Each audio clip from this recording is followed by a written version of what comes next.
Quand même, donc Présentation.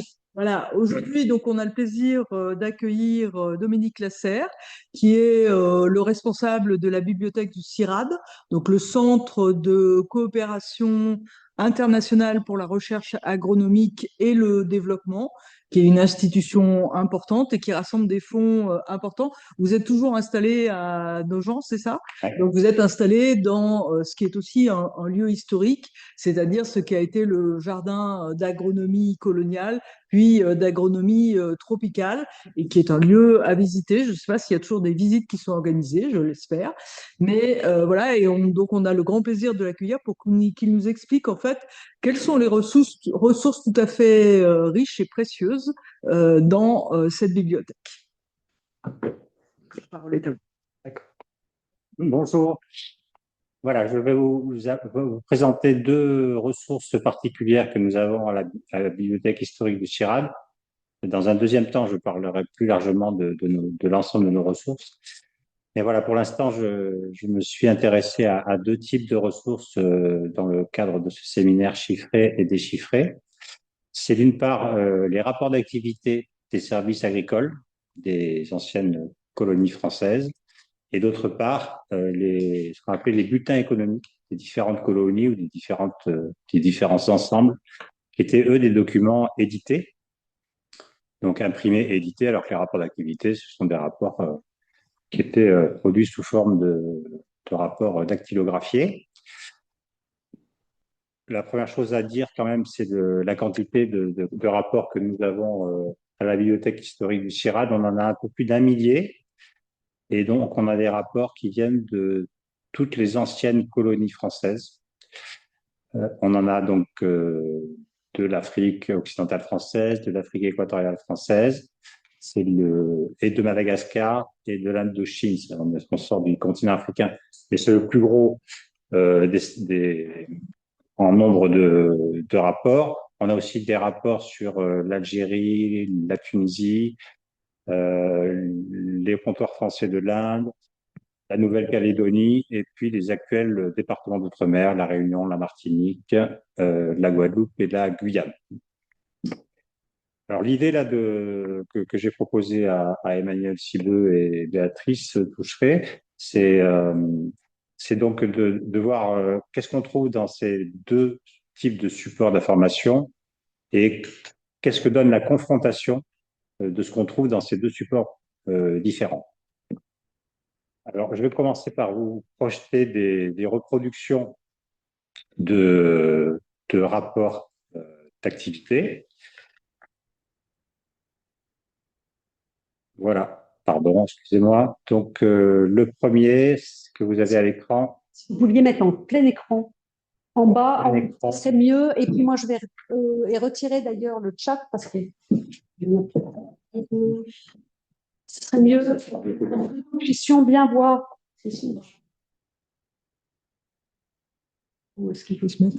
Avec la technique. Est-ce qu'on se met en plein écran? En bas, C'est une fonction normalement. c'est une fonction de PowerPoint, ça. Sur le diapo, c'est pas grave. Si dans votre Là, sur le diaporama, c'est sur le diaporama qui fait ça. non, on va laisser comme ça, c'est pas grave.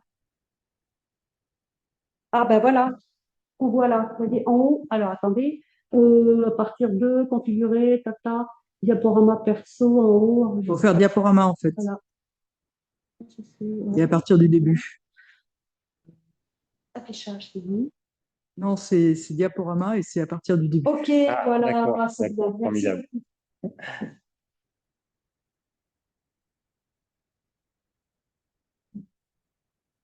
Parmi ce millier de rapports annuels, je me suis intéressé au rapport annuel des colonies de l'Afrique occidentale française.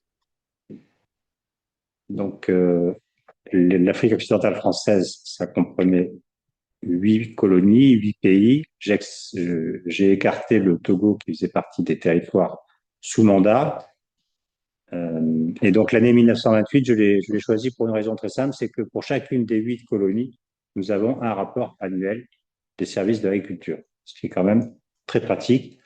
Là, j'ai reproduit dans cette page la page de garde du rapport annuel du service de l'agriculture de la Guinée, donc pour l'année 1928.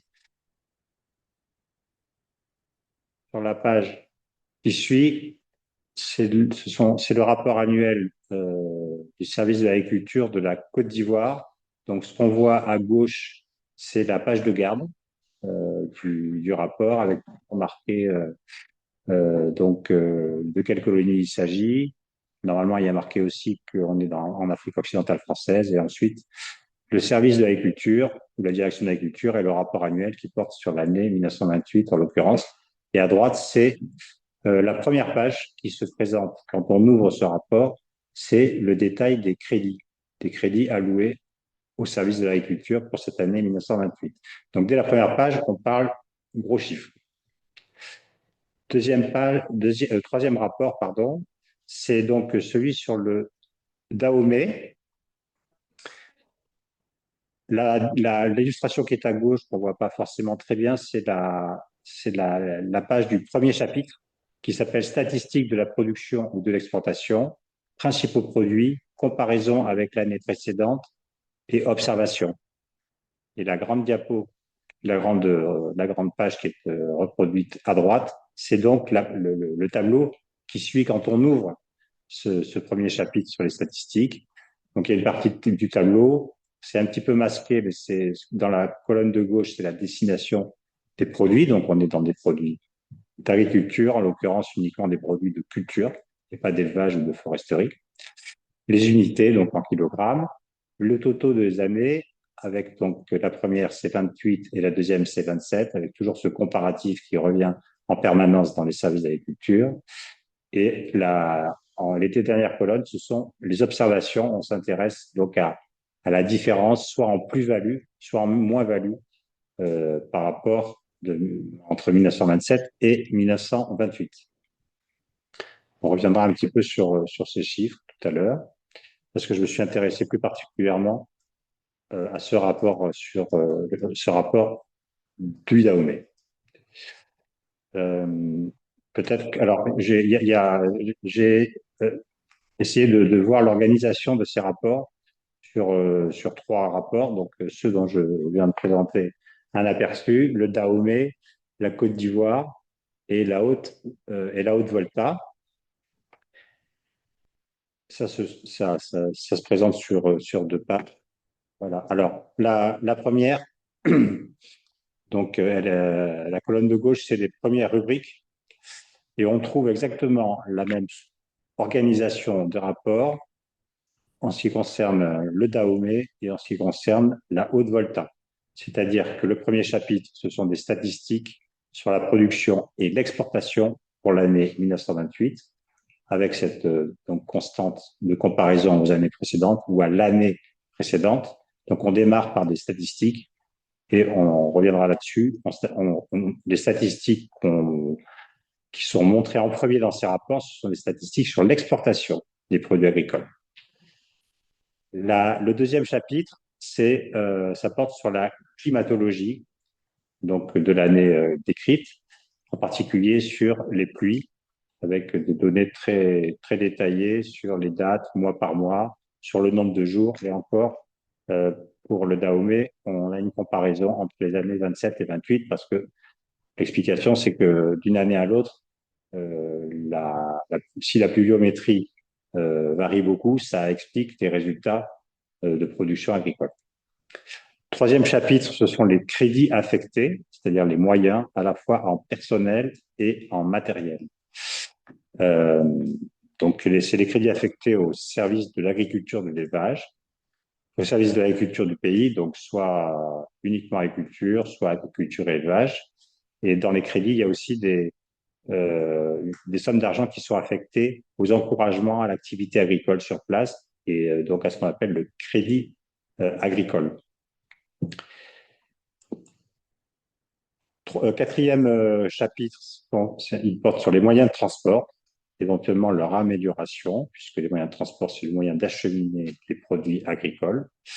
Et c'est, d'après les rédacteurs de ces rapports, c'est quelque chose qui est extrêmement important, la qualité des moyens de transport pour acheminer les denrées alimentaires, les denrées agricoles, notamment pour l'exportation.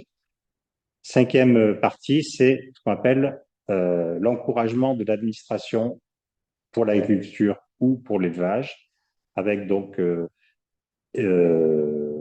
les, les, comment dire, les mesures concrètes. Comment concrètement les services de l'agriculture de ces pays, qui sont dirigés par des Français, travaillent en faveur de la production agricole.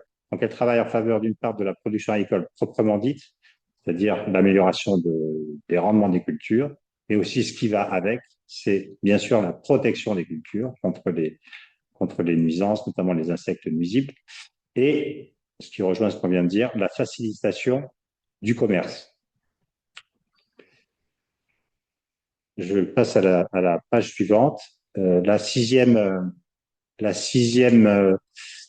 sixième chapitre, c'est ce qui se passe dans les stations d'essai. Donc, les stations d'essai, c'est ce qui a succédé au jardin d'essai. Le passage, sans être trop catégorique, en gros, il se fait avant la Première Guerre mondiale, on parlait de stations de jardins d'essai, qui étaient des jardins botaniques en fait, mais dans lesquels on faisait des essais en plein champ. Et à partir de l'après Première Guerre mondiale, on parle de stations d'essai. Dans les rapports que j'ai examinés, c'est la partie qui est la plus volumineuse. C'est ce qui se passe dans les stations d'essai. On décrit donc, bien sûr, comme d'habitude, mais il y a peut-être aussi une dimension revendicative vis-à-vis de la métropole et vis-à-vis aussi directement de l'administration de l'Afrique occidentale française comme premier niveau de hiérarchie. Donc les moyens, les crédits, les personnels, le matériel. Une petite remarque que j'ai trouvée dans un des rapports, c'est que dans les moyens, il y a il y a différentes catégories. Il y a ce qu'on appelle les personnels et ce qu'on appelle la main-d'œuvre. Alors, les personnels, c'est en fait le personnel européen. Et ce qu'on appelle la main-d'œuvre, c'est le personnel indigène. Donc, on parle donc des moyens, des surfaces qui sont mises en valeur et des actions entreprises et des résultats. Donc, ça décrit un certain nombre d'essais qui sont faits sur un certain nombre de cultures, qui sont en général des cultures que veut promouvoir la colonie. Pour la partie de droite, là, c'est sur excusez-moi, voilà, c'est sur la Haute-Volta.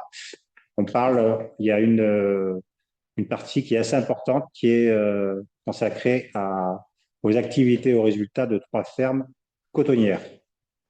Et il y a même des plans de deux fermes cotonnières qui sont montrés. Et ça, c'est assez intéressant parce que le Burkina Faso est un pays dans lequel on a toujours, du temps de la colonisation française, on a voulu beaucoup développer la culture cotonnière avec plus ou moins de bonheur d'ailleurs. Donc l'activité dans les stations d'essai, elle est beaucoup présentée parce qu'on pense que ça a beaucoup d'importance. Septième chapitre, c'est sur la vulgarisation agricole et la valorisation des régions. C'est le terme qui est employé à chaque fois, la valorisation des régions, donc des régions des différentes colonies. Donc la vulgarisation agricole, ça concerne la culture. Donc quelles sont les plantes à cultiver, quels sont les procédés culturaux à promouvoir, et ça se manifeste sous forme de tournée. Et donc, à la fin, il y a des observations qui sont faites pour toujours améliorer cette vulgarisation agricole et cette amélioration des régions. Et le dernier chapitre qui clôture les 3 rapports là dont je parle, c'est-à-dire Côte d'Ivoire, Dahomey et Haute-Volta, c'est un terme qui est un terme presque consacré. Ça s'appelle aperçu général de l'année agricole. Il y a des choses constantes qu'on retrouve. C'est par exemple la présentation de ce qu'on appelle l'agriculture indigène et d'autre part l'agriculture européenne. Donc l'agriculture indigène, c'est l'agriculture qui est pratiquée par les populations locale. Et l'agriculture européenne, c'est la culture qui est pratiquée par les Européens qui bénéficient de concessions. Il y a un signal, là, c'est pas gênant de démarrer? Non. Pas plus tard. Ah, putain, oui. Mais c'est toi qui dois le faire à l'écran là-bas. À la clavier. Plus tard.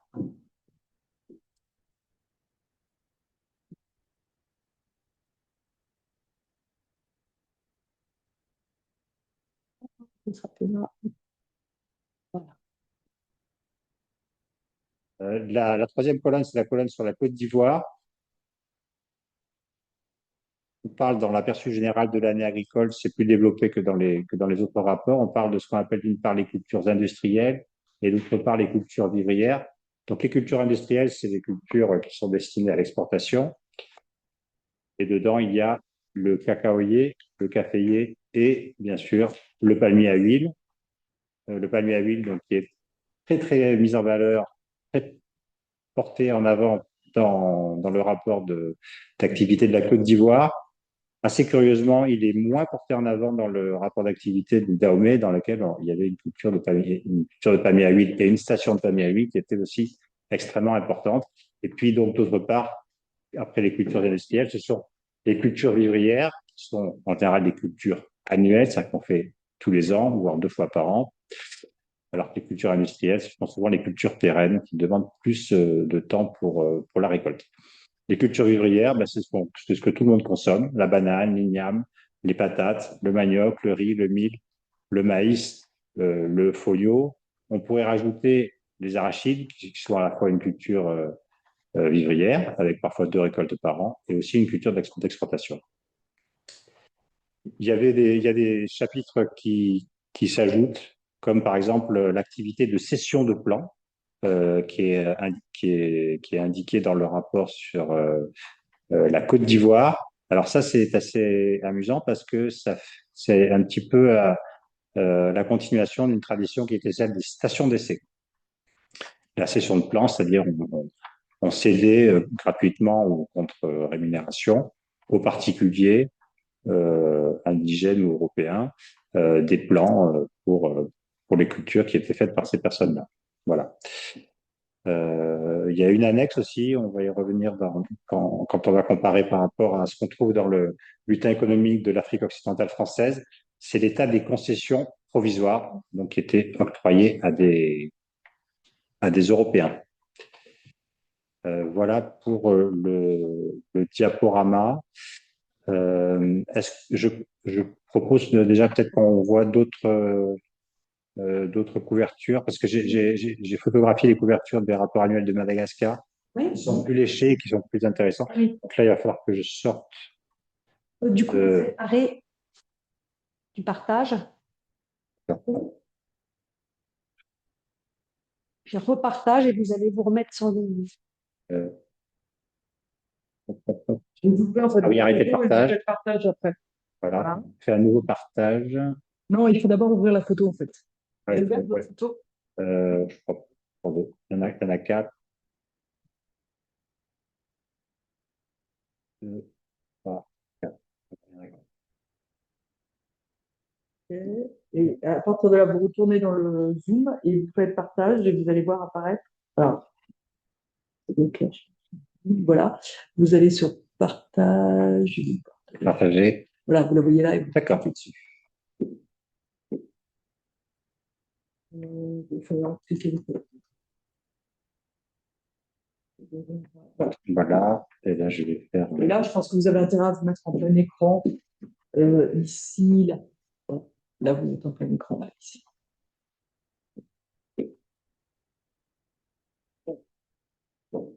Je reproduis aussi des rapports agricoles de Madagascar, sachant que on va peut-être pas avoir le temps de les regarder, mais il y avait un bulletin économique aussi uniquement sur Madagascar, bulletin économique de Madagascar. Bon, il y avait le bulletin économique de l'agence de l'Afrique occidentale française, dont on va parler plus en détail. Il y avait le bulletin économique de l'Afrique équatoriale française. Il y avait le bulletin économique des pays sous mandat français, Togo, Cameroun. le bulletin économique de l'Indochine. Je pense que j'en oublie pas. Donc, tout ça, c'est des documents qui sont, nous avons des collections complètes à la bibliothèque historique et elles sont toutes numérisées, donc consultables à distance sans aucune restriction. Le rapport agricole de l'année 25 de Madagascar, il est déjà, là on a la couverture, alors que souvent on n'a pas de couverture, donc c'est plus léché, plus agréable à regarder. Voilà, alors là je vais, bon, c'est pas grave. C'est ce qu'on trouve quand on ouvre la première page du rapport agricole de Madagascar pour la même année. Et donc, c'est un tableau, comme par hasard. Et à l'intérieur, c'est toujours le tableau des exportations de produits agricoles. Là, on a la reproduction du rapport agricole de l'année 1929 du service de l'agriculture à Madagascar. Et donc, quand on ouvre, la première page sur laquelle on tombe, ça s'appelle statistiques des exportations. Donc, c'est pas un tableau, mais c'est toujours le mot d'exportation qui revient dans ces rapports.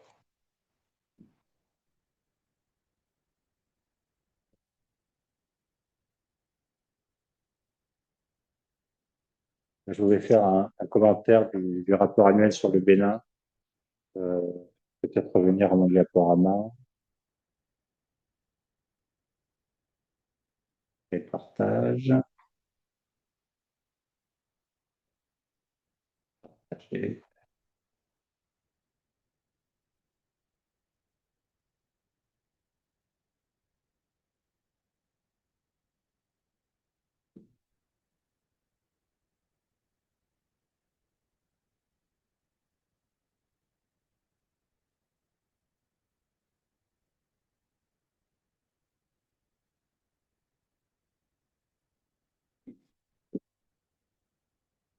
pas plein écran.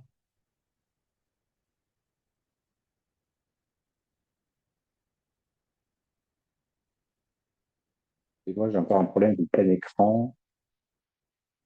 Recommencer peut-être en haut. Bon, Un problème de plein écran, peut-être recommencer ce que vous aviez fait tout à l'heure. l'affichage. Ouais, je sais plus, c'est plus. Ou là, le premier à Sur le diaporama. Non, diaporama. De la diapositive actuelle. Mettez-vous là, diaporama, et à partir de la diapositive actuelle.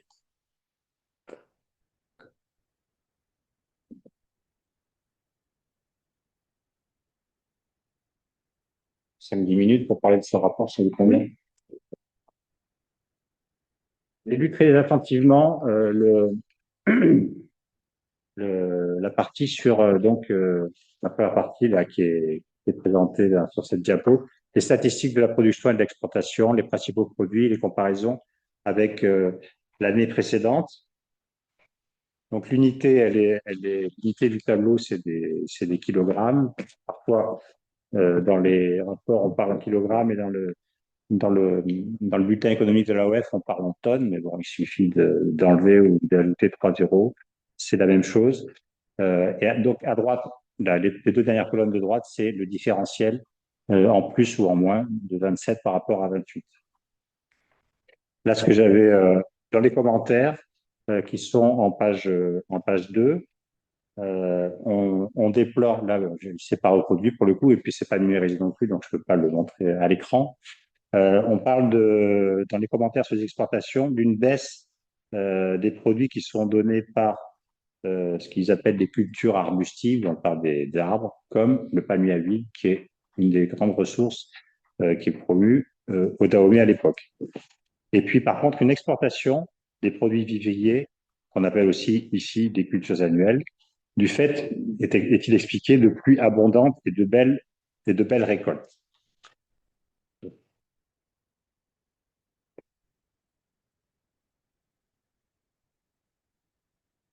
Alors, on parle ensuite, dans le détail, on parle des oléagineux. Donc, dans les oléagineux, il y a bien sûr les amandes et les huiles de palme. Il y a le copra, donc c'est le fruit du cocotier. Il y a les amandes et le beurre de karité. Et il y a le ricin. Donc, on s'intéresse beaucoup aux amandes et aux huiles de palme, qui est la plus grande richesse du Dahomey. C'est comme ça que c'est présenté. Et on explique la, la, la, la forte baisse de la production d'amandes et d'huile de palme par des facteurs climatiques, à savoir la sécheresse qui a eu lieu en 1927, dont les effets se ressentent à retardement puisqu'on est dans des cultures pérennes.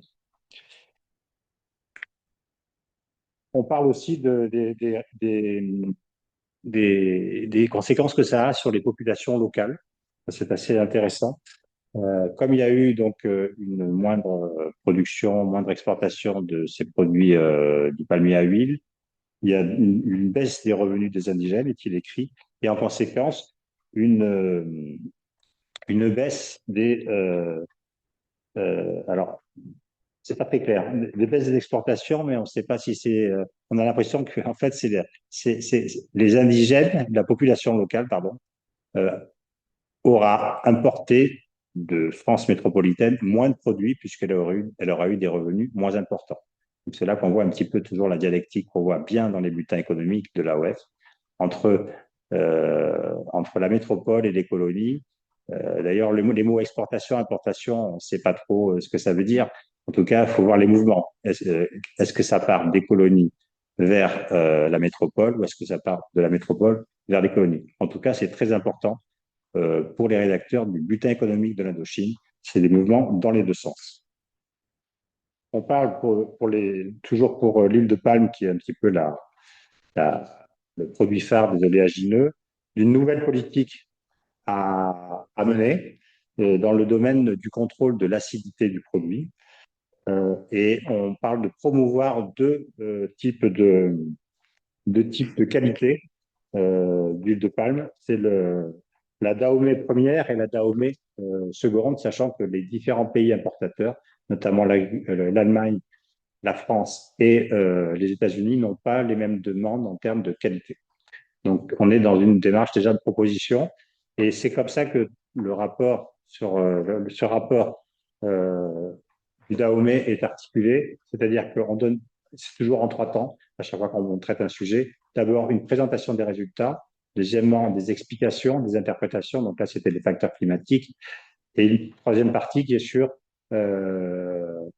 les propositions, la prospective. Comment est-ce qu'on peut modifier la politique à mener.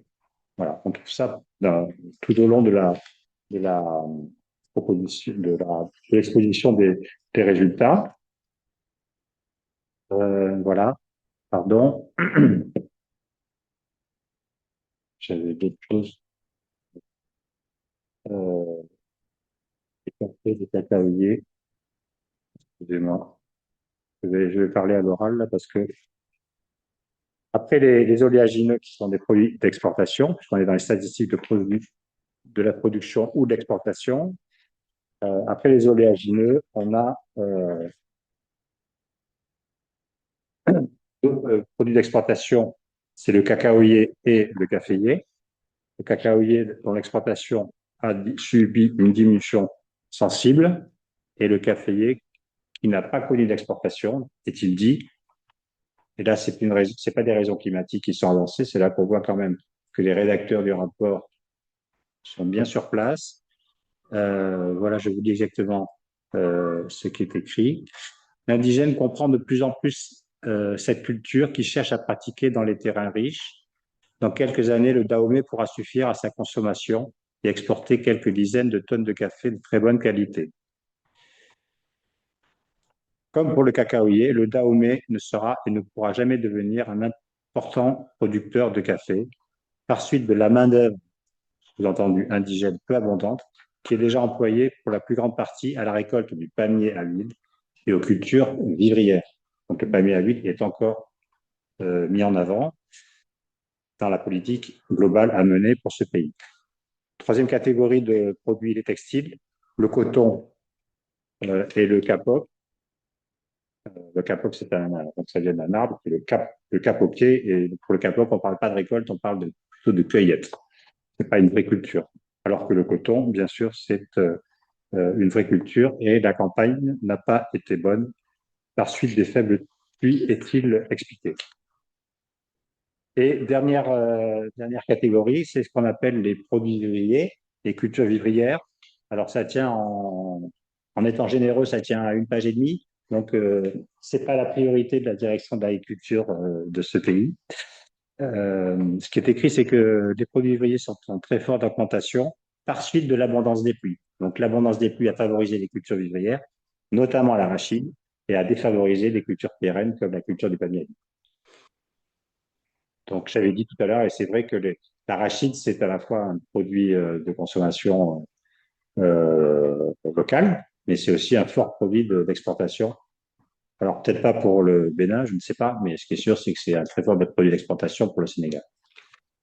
Voilà, ça c'était un commentaire d'une partie du rapport sur le Dahomey. Ce que je vous propose, c'est qu'on compare des données qui sont dans le bulletin économique de l'AOF avec des choses qu'on retrouve dans le rapport que j'ai épinglé. Donc là, il va falloir que je quitte encore. Je vais aller sur le.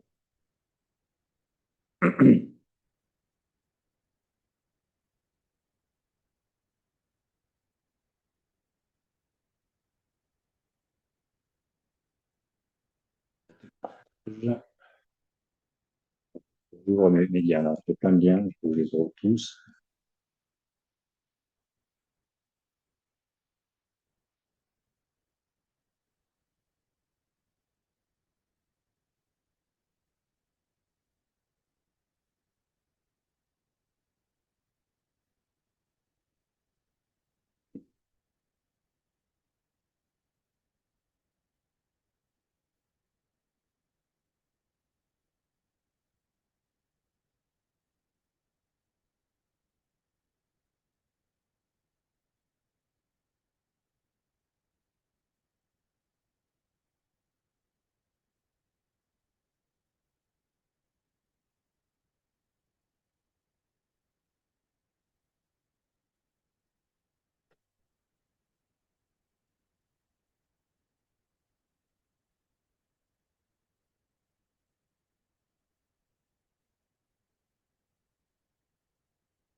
Là, on est dans le bulletin mensuel de l'Agence économique de l'Afrique occidentale française. Donc, c'est celui du mois de février.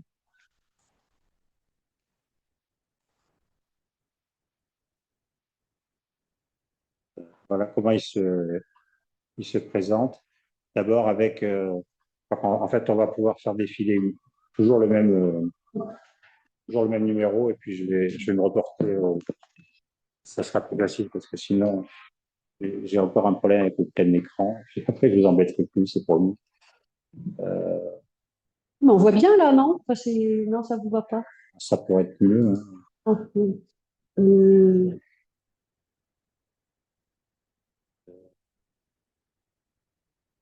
Comme c'est pas un diaporama, je sais pas si vous pouvez mettre en plein écran. D'accord. Je pense pas. D'accord. Bon, c'est pas grave. À mon avis, ça va être dur. Donc, ce numéro de février, il commence par. Donc, j'ai pris un numéro de 1929, puisqu'on va parler de l'année 1928. Il commence par une étude documentaire qui est très longue. C'est le commerce extérieur de l'Afrique occidentale française en 1927. Donc, c'est un vrai article de synthèse. Il fait pas mal de pages.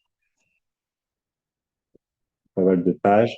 Là, par exemple, on a je sais pas si on appelait ça des camemberts à l'époque, avec les pays de destination des exportations des produits des colonies. Donc, la plus grande partie, c'est la France, bien sûr. Et un des très grands importateurs aussi des produits coloniaux des colonies françaises, c'était l'Allemagne. Attendez, Oui, il y avait un problème de son. Ah, mince.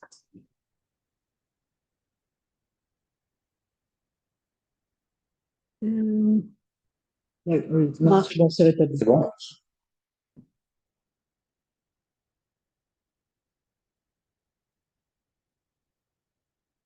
C'est bien. On passe en revue un certain nombre de produits, les bois d'ébénisterie, le cacao dont on parlait tout à l'heure, donc l'acajou, ça fait partie des bois, le coton qui est un des grands soucis euh, de, du gouvernement français dans les années 20, de promouvoir, de développer la culture du coton dans les colonies françaises, pour une raison qui est assez simple, c'est que la France dépendait beaucoup des autres puissances coloniales et le supportait très mal.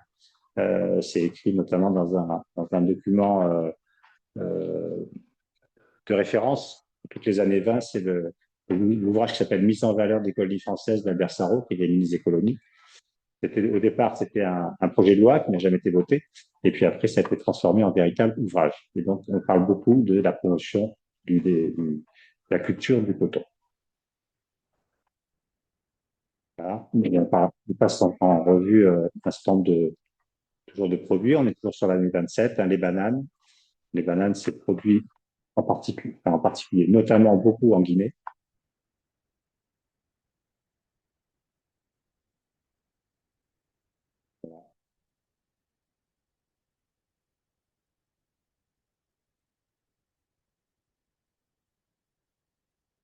Un chapitre sur le propagande coloniale, je n'ai pas regardé. Alors, la propagande, à l'époque, c'était pas du tout un terme péjoratif, hein, c'est la promotion, c'est la communication, hein, c'est ça que ça veut dire. Il y a des choses sur la législation économique, euh, une chronique fiscale. Là, on va déjà retrouver des choses qu'on va pouvoir comparer avec ce qu'on trouve dans le. Alors, ça, c'est pas dans les rapports, mais c'est très intéressant. C'est les capitaux investis en Afrique occidentale française à la fin enfin, en 1928, avec un comparatif avec alors, il y a d'une part les entreprises créées et les augmentations de capital qui ont été faites dans un certain nombre d'entreprises, avec des subdivisions, avec les rubriques commerce, industrie, culture et forêt, banque et crédit et élevage. Et donc, quand on s'intéresse à à cette somme, par exemple, pour la première, industrie et forêt, culture et forêt, pardon, plus élevage, quand on les additionne par rapport au total des capitaux investis, donc, c'est-à-dire création plus augmentation de capital, on arrive à peu près à 14%, ce qui n'est pas considérable. Mais ça donne quand même une bonne indication. Alors, les concessions agricoles.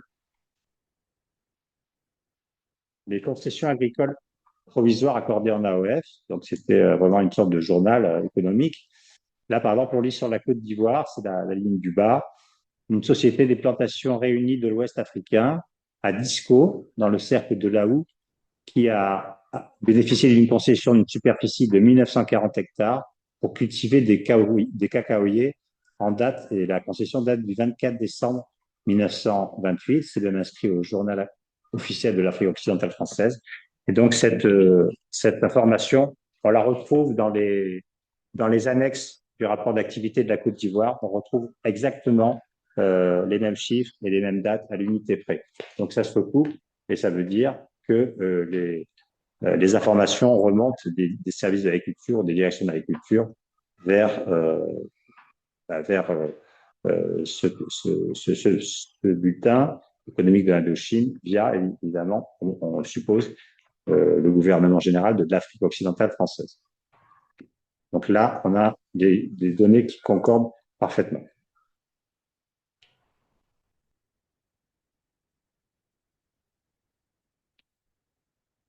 Il y a donc la situation économique d'ensemble, c'est sur le commerce de la France avec ses colonies et notamment avec l'AOF. Donc là, ça donne la part de l'Afrique occidentale française dans le commerce avec la France, dans les deux sens, importation et exportation, entre guillemets. Et donc, le bulletin économique de l'AOF se félicite de la 4e place de l'Afrique occidentale française, derrière les 3 pays du Maghreb, en première place hors Maghreb. Les exportations de la France sur l'AOF, donc c'est ce qui est exporté depuis la métropole vers les pays de l'Afrique occidentale française. Ça, c'est sur les cours des produits et les exportations des principaux produits du cru de l'Afrique occidentale française. Donc, on retrouve ici une expression mot pour mot qu'on trouve dans les rapports annuels, c'est l'exportation des principaux produits du cru. C'est le terme qui était les termes consacrés.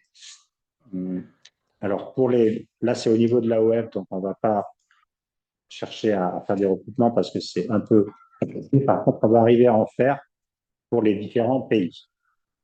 Sur les budgets locaux, on a des informations intéressantes. Donc, les budgets locaux de l'Afrique occidentale française pour l'exercice 1929 ont été arrêtés au chiffre suivant. Donc, on se projette dans l'année 1929. Et là, pour le Dahomey, par exemple, on a 42 500 000 francs qui ont été votés. Et excusez-moi, je me suis trompé de. Oui, bon. Et ce qu'on trouve comme chiffre dans le rapport annuel, le budget de l'agriculture, le budget pour l'agriculture pour le Dahomey, il est de 600 000 francs. Donc c'est vraiment très peu important. Ça fait 1,4%, j'avais calculé, mais je pense que c'est totalement. Enfin, il ne faut pas prendre ça comme ça parce que dans le budget tel qu'il est, dans les montants qui sont décrits dans les rapports annuels, ne doivent, il y a une différence que moi, j'ai pas tout de suite compris. Il faut refouiller. C'est comment sont pris en compte les salaires des personnels européens. Voilà. Parce que là, on arrive seulement à 1,4% du budget total pour l'agriculture, donc ça ne colle pas. Donc, il faut chercher. Alors, la situation, c'est le dernier chapitre de cette livraison du mois de février 29. C'est la situation économique par colonie. Là, ça devient un petit peu plus joyeux que les rapports annuels et que le reste du bulletin économique parce qu'on a des photographies. Là, on a à droite le village de Thiès, qu'on décrit comme un village indochine, comme un village indigène, excusez-moi. Donc, on a un tableau sur les principaux produits du cru. Le Sénégal. Et le Sénégal, non, là, je n'avais rien pointé sur le Sénégal. J'avais pointé sur les trois pays dont j'avais présenté des couvertures tout à l'heure. Le Soudan français, donc c'est l'actuel Mali.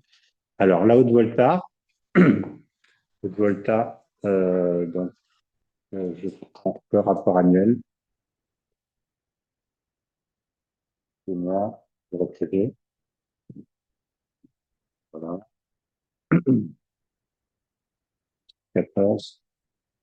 Donc, on parle des renseignements agricoles, les cultures vivrières, les cultures industrielles, donc la dichotomie habituelle. Ce qui est intéressant dans ce numéro, c'est qu'on n'a pas de chiffres encore, parce qu'ils n'avaient pas encore reçu de chiffres définitifs pour l'année 1928 et même pour les 11 premiers mois de l'année 1928.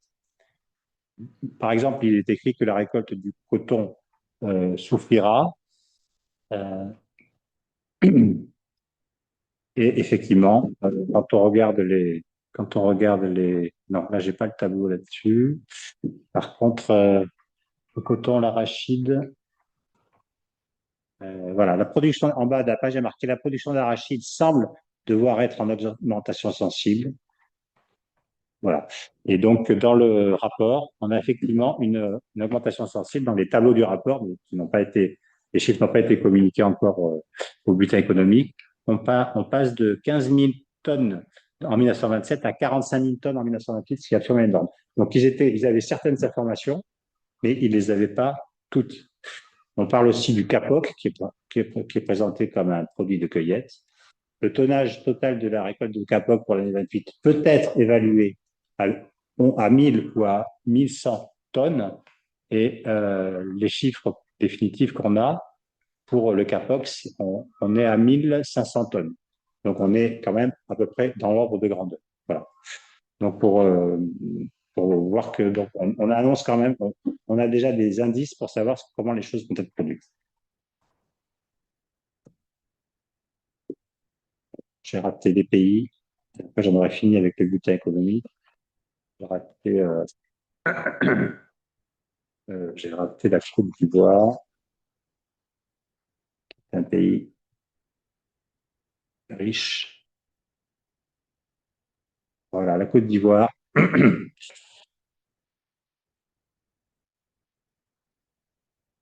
On va reparler de l'huile de palme et des amandes de palme, comme le rapport en parlait de manière assez abondante.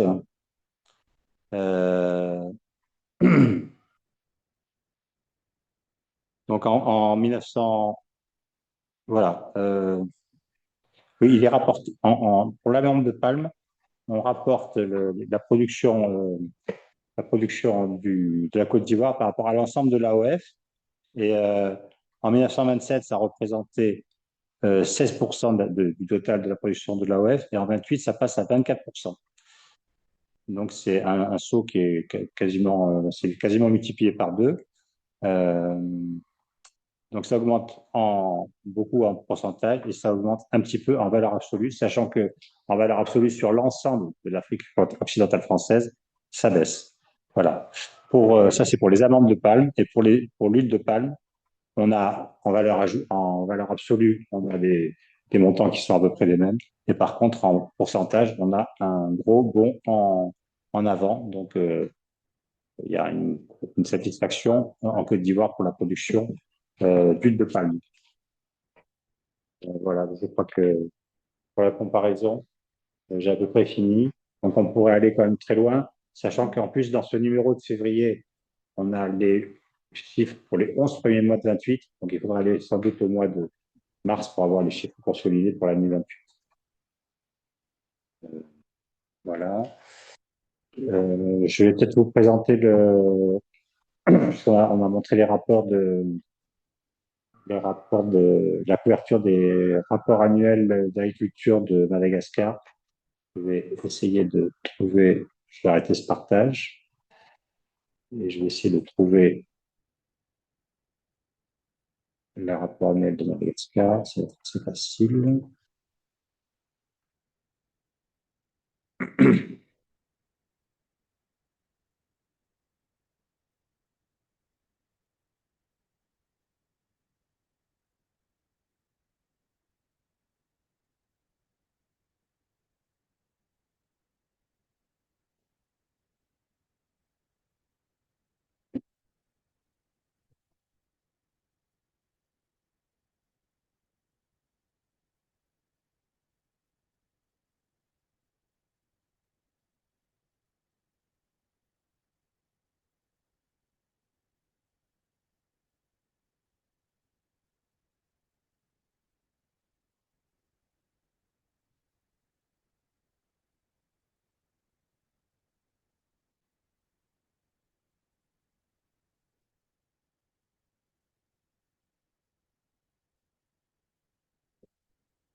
Tant pis, hein, c'est pas grave.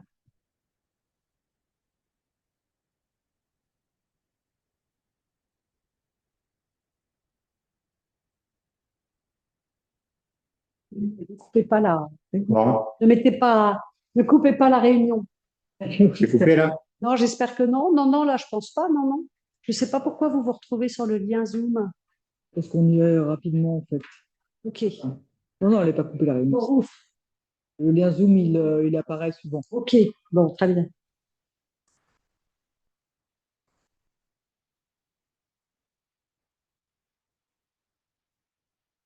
Voilà.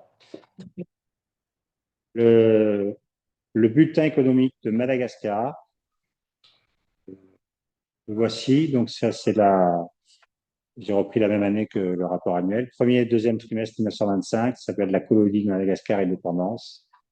Voilà comment ça se présente.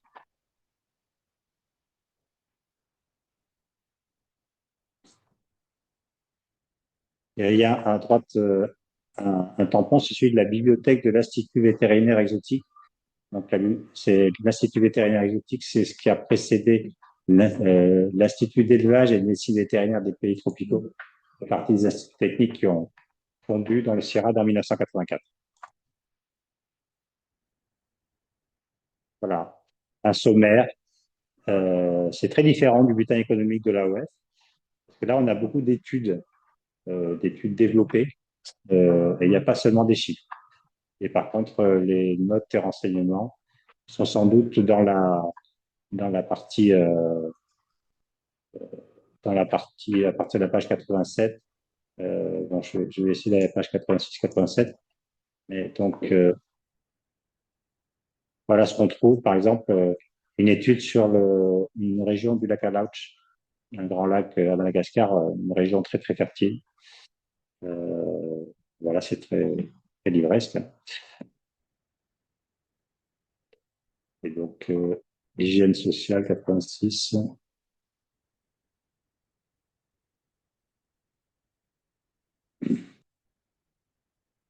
Une note sur l'hygiène, mais vous voyez, elle est très courte. Bon, là, j'ai pas allé aux données statistiques. En tout cas, voilà, c'est un autre bulletin économique qui est aussi consultable sur Gallica et sur Numba, qui est notre bibliothèque numérique.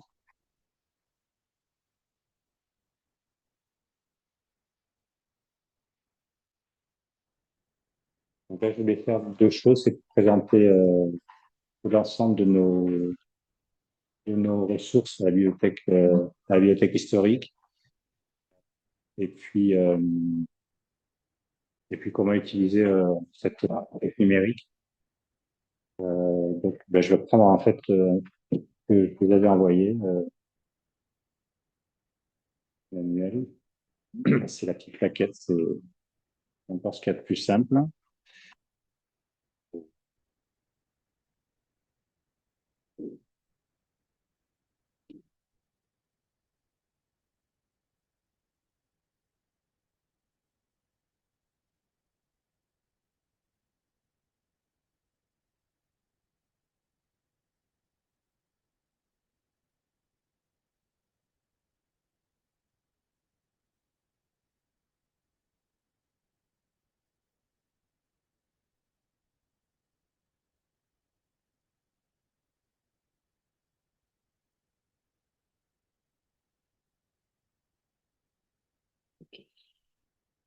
Je peux monter, tout va bien.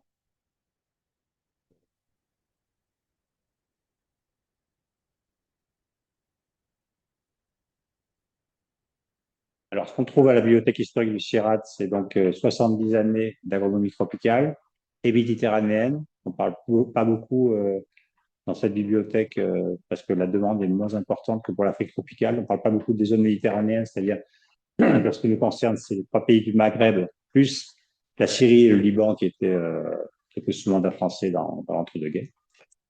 Les thématiques, donc bah, les régions, hein, on en a parlé tout à l'heure, hein, l'Afrique, bah, toute l'Afrique. Les plantes, bah, on en a parlé aussi. Les produits, bon, il y a des choses sur les produits, c'est-à-dire que qu'est-ce qu'on fait à partir des cultures, les alcools, le caoutchouc, le chocolat qui vient du cacaoyer, etc., etc.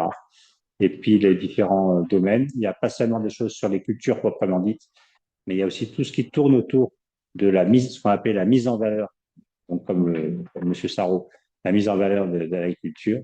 Donc c'est l'administration, comment a été administrées les colonies françaises, la connaissance du milieu, donc la connaissance de l'environnement, l'économie, mais là on en a beaucoup parlé, hein, les chiffres, bon les dommages bien sûr, l'enseignement, l'enseignement et la formation, qui sont des pans importants de la de l'action coloniale de la France. Dans les rapports d'activité, quand il y a des écoles, des fermes écoles, etc., on parle beaucoup de ça, avec des détails sur le nombre d'élèves, etc., etc. Et puis tout ce qui permet d'augmenter ou qui permet de limiter les dégâts entre guillemets des cultures, c'est-à-dire la protection des cultures ou l'amélioration des techniques agricoles. Les types de documents, en tout, on a dénombré à peu près 15 000 titres de documents. Et ce qui prend le plus de place, c'est seulement 600 titres, mais en fait, ce sont des collections de périodiques. Il y a 600 collections de périodiques. Et dans ces collections de périodiques, il y a ceux dont on a parlé, les bulletins économiques, et il y a des périodiques un peu généraux sur l'agronomie, l'agriculture. Ce qui est intéressant, c'est qu'il y a aussi des périodiques qui viennent de pays étrangers et notamment de pays des anciennes puissances coloniales, puissance portugaise, puissance néerlandaise, puissance britannique. Donc, on a des périodiques sur l'Inde, des périodiques sur les Philippines, des périodiques sur l'Afrique australe avec le Mozambique. Voilà, donc il y a des choses dans les différentes langues, du portugais, de l'anglais, de l'allemand. Des comptes rendus de congrès et de conférences dans ces actes de congrès, ceux-là, ils ont tous été numérisés dans notre bibliothèque numérique dont je parlais tout à l'heure. Il y a une centaine de rapports d'activité, on vient d'en parler très abondamment. En plus, il y en a certains qui ont été numérisés mais qui ne sont pas encore en ligne. C'est les rapports de stage et les rapports de mission. Il y avait une école, au Jardin colonial, il y avait une école d'agriculture coloniale qui avait, dans les années 20 et 30, il y avait à peu près une quarantaine d'élèves, 20 par catégorie, les ingénieurs agricoles et les ingénieurs agronomes. Donc, ces gens-là partaient en stage, comme aujourd'hui, et ils faisaient des rapports de stage à la fin de leur stage. On a donc les documents des services agricoles, on en a parlé. On a aussi, parmi nos grandes richesses, ce sont des photographies. On a à peu près entre 4000 et 5000 photographies, la moitié qui viennent sur des plaques de verre, qui viennent de plaques de verre, et la moitié qui sont des images développées sur du papier et qui sont collées sur sur des, sur des cartons avec des intitulés. Voilà, donc pour finir, on peut peut-être se balader dans Numba, la bibliothèque numérique, si ça vous convient. Ah oui. Comment l'utiliser surtout. Donc, je vais arrêter le partage.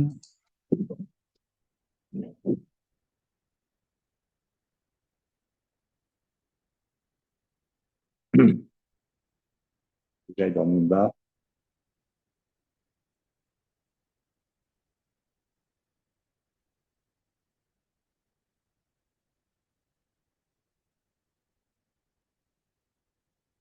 Voilà, cette fois, ça a marché.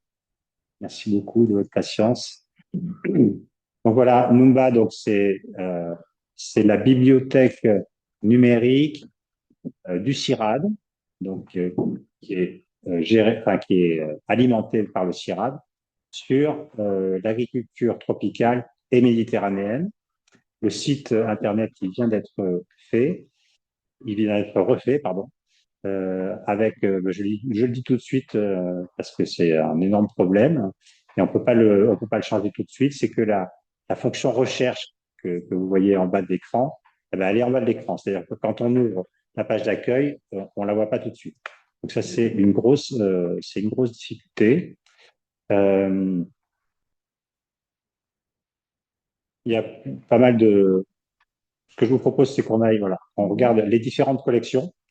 Et puis après, comment on fait une recherche avancée. Donc les collections, c'est l'agriculture proprement dite, c'est des photos enfin des photos ou des textes sur les productions, les animaux et l'élevage qui sont mis à part, la botanique. Alors ça, c'est des histoires donc, ça, c'est une xylothèque. Donc, c'est des échantillons de bois tropicaux. Ça, c'est des plaques de verre qui ont été numérisées. Donc, il y en a 2000. Une collection sur sylviculture et forêt et une collection qui s'appelle Voyage et exploration. Avant la colonisation, il y a eu une grande période de voyage et d'exploration qui a été menée, notamment par la France. Euh, est-ce que quelqu'un est intéressé par un sujet particulier, un support particulier, comme ça on va aller dessus, ce sera bien. L'élevage, on peut voir ou... Oui, d'accord. C'est ça, parce qu'il y a un collègue qui travaille sur les D'accord. zébus à Madagascar et donc, Et zébus, oui, d'accord. il Donc, est intéressé. Je suis en train de lui envoyer un mail d'ailleurs. oui. Est-ce qu'on a intérêt à passer par le mode recherche générale ou il faut tout de suite Oui, aller vers ça quelque marche. chose de... Enfin, moi j'ai l'habitude d'aller en recherche avancée, mais Mhm.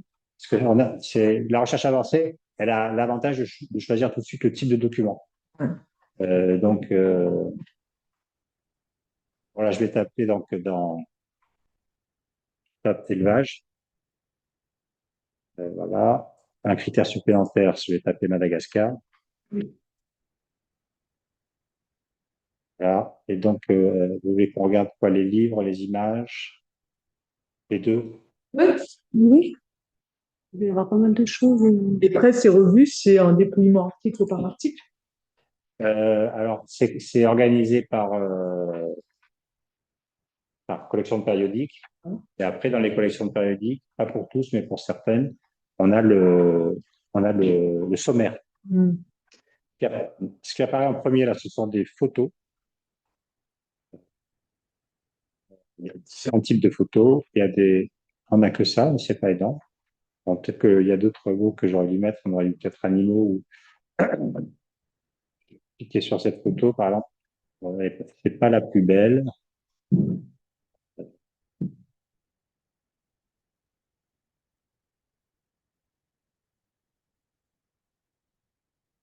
Ah, donc ça, on a trois vues parce que c'est une photo papier. Mhm. À droite, on voit les photos qui sont collées sur le support original. Et ensuite, on a demandé à l'opérateur de numérisation d'isoler les clichés. Donc là, je vais ouvrir, par exemple, le, La carte. donc c'est une photo qui est relativement récente, l'Institut de recherche agricole de Madagascar. Donc là, on n'est plus dans la période coloniale, donc avec des taureaux normands, des vaches normandes. Ça veut dire qu'il n'y a rien avant. Hein? Ça veut dire qu'il Si, ah, mais j'ai dû, j'ai lu, il y a beaucoup de choses sur l'élevage à Madagascar. Au contraire, il y a énormément de choses. Je vais essayer de refaire ma recherche. Est-ce qu'il est possible de faire une recherche par nom de photographe pour savoir, Oui, par exemple, quelles sont les photographies prises au cours d'une mission ou d'un stage? oui, bien sûr, Ça, c'est possible. bien sûr. Euh, Un onglet comme on a sur Gallica disant ou sur les anonymes donnant le nom du photographe, etc. oui, absolument. Donc là, je vais faire une nouvelle recherche. Je demande seulement les images.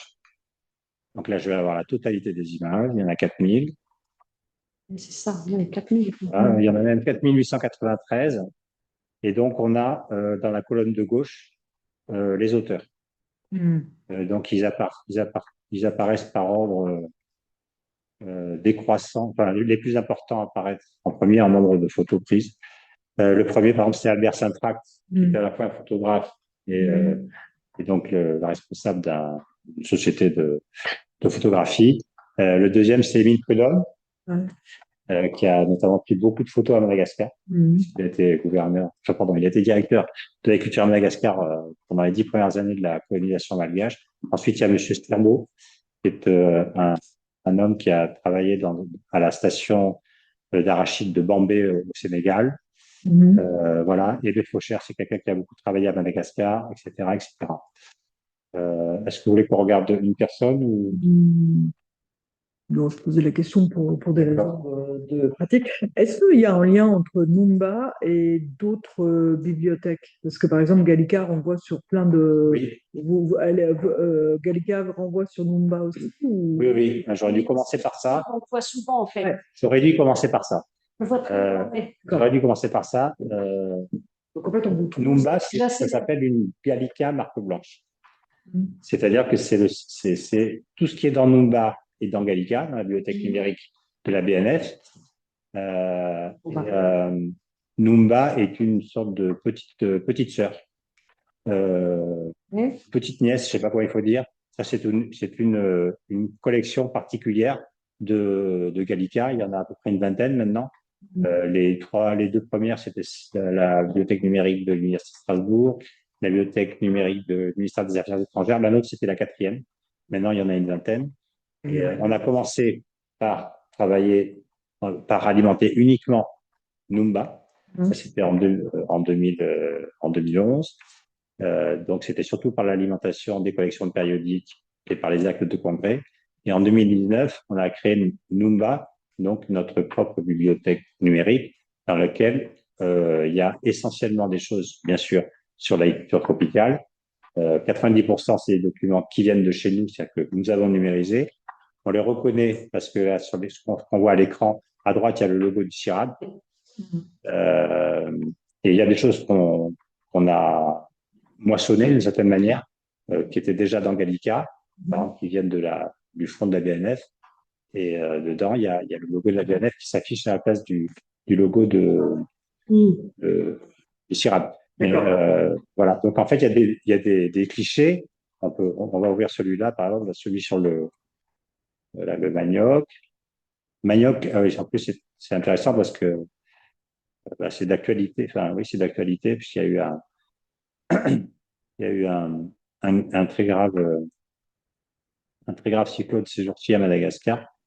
Et donc là, on voit les dégâts causés par, je vais zoomer, je vais passer à la deuxième photo. Voilà. Et donc la cote, par exemple, de ce document, on va la Oui. trouver dans l'onglet qu'on voyait là, Alors, information détaillée. Ou... voilà, c'est ça. C'est-à-dire que là, j'ai ouvert la photo, il y a quelque chose qui s'est caché sur le côté gauche. Je clique et je vais l'ouvrir. Voilà. Ouais. On retrouve, hein. Et donc, Voilà. dans la rubrique En savoir plus, on a toutes les références. Donc, on a le titre, bien sûr. On a l'auteur qui apparaît, la date d'édition, etc., etc. Et après, euh, on a la source, il y a marqué CIRAD. Et là, c'est la cote de notre document chez nous. Hein, ça s'appelle comme ça, DHIP, comme image papier. Et on a deux liens.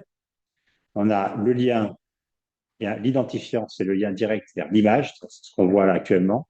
Et il y a un autre lien, c'est le lien vers le catalogue général de la BNF. Là, on a un descriptif plus classique avec une petite reproduction de la photo. Voilà. Ça, c'est Gallica. Là, on a ça. Euh, donc là, on est sur le catalogue général de la BNF. Et quand on descend, localiser ce document, c'est un document alors, normalement, dans les documents, il y a toujours au moins la localisation à la BNF. Mais là, il n'y est pas parce que le document, il est uniquement au CIRAD. Donc, et il n'est consultable qu'en ligne pour les gens qui vont dans Gallica. Et donc là, quand je vais dans consulter en ligne, je vais voir, je me retrouve sur Gallica proprement dit. Parce que par défaut, évidemment, la BNF reçoit Gallica. Mais on a exactement la même chose que ce qu'on avait avant. On a les mêmes clichés, on a la euh, même qualité de photos, etc., etc. Voilà, donc ça c'est pour les photos. Euh, je pourrais peut-être montrer comment les, comment les utiliser. Oui, soit des photos, soit des textes. Voilà, c'est un peu pareil parce que maintenant c'est le même régime. Euh, alors ici, là, je suis un peu. Voilà, ça y est. Donc là, je suis sur une photo. Alors, je vais en prendre une autre parce que celle-là, excusez-moi, elle n'est pas super belle. Celle-là, je la préfère, elle est largement plus intéressante. C'est une carte postale.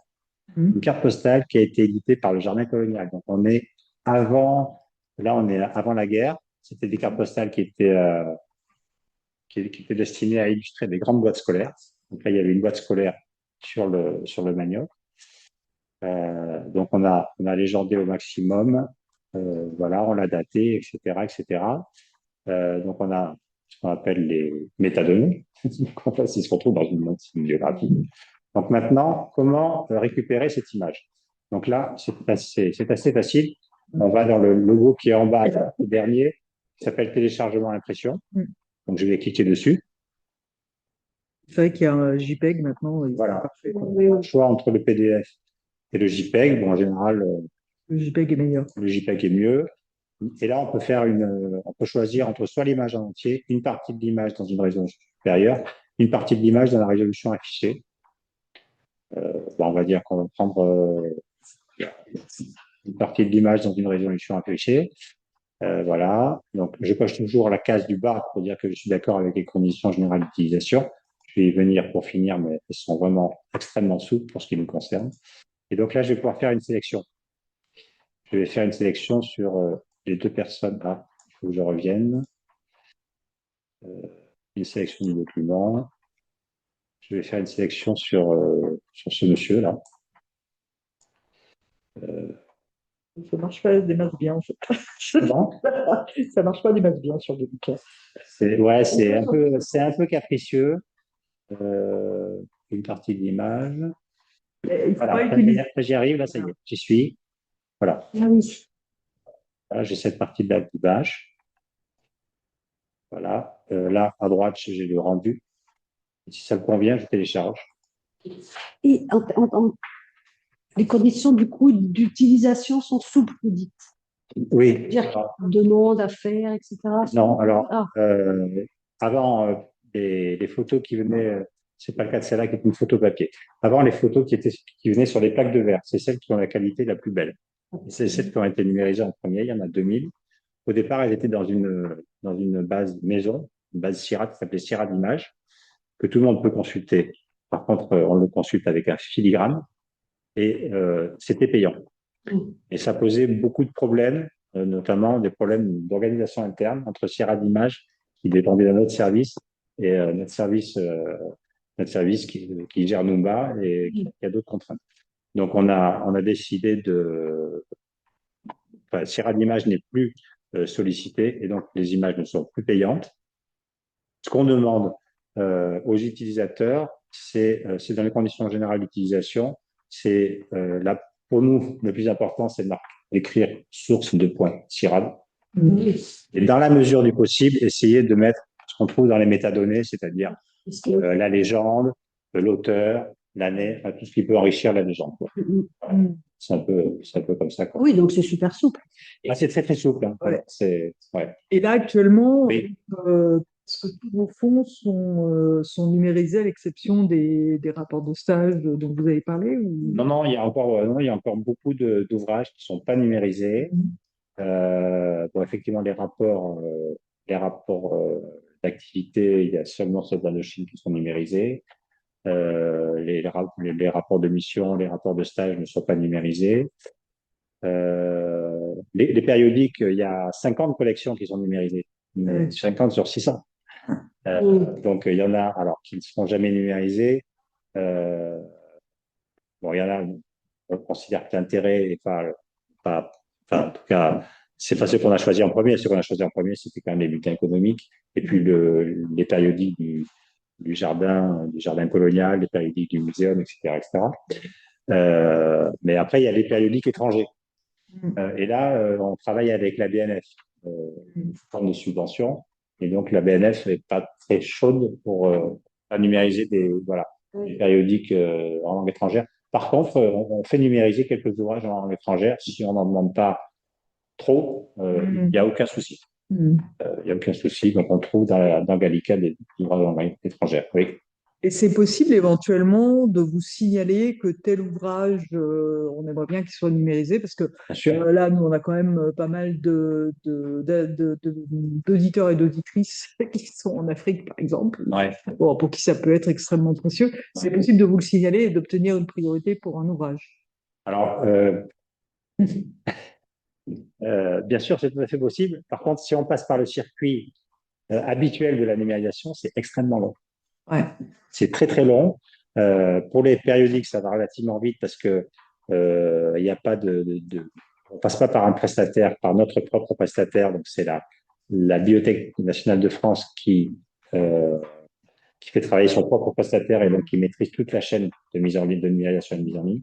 Par contre, pour les ouvrages, on a un autre système qui est le système dit de subvention, dans lequel on fait une sélection, on fait faire des devis et on fait faire le travail par un prestataire extérieur de numérisation qui ensuite doit envoyer ses fichiers dans la chaîne d'entrée de la Bibliothèque nationale de France. Et c'est très long.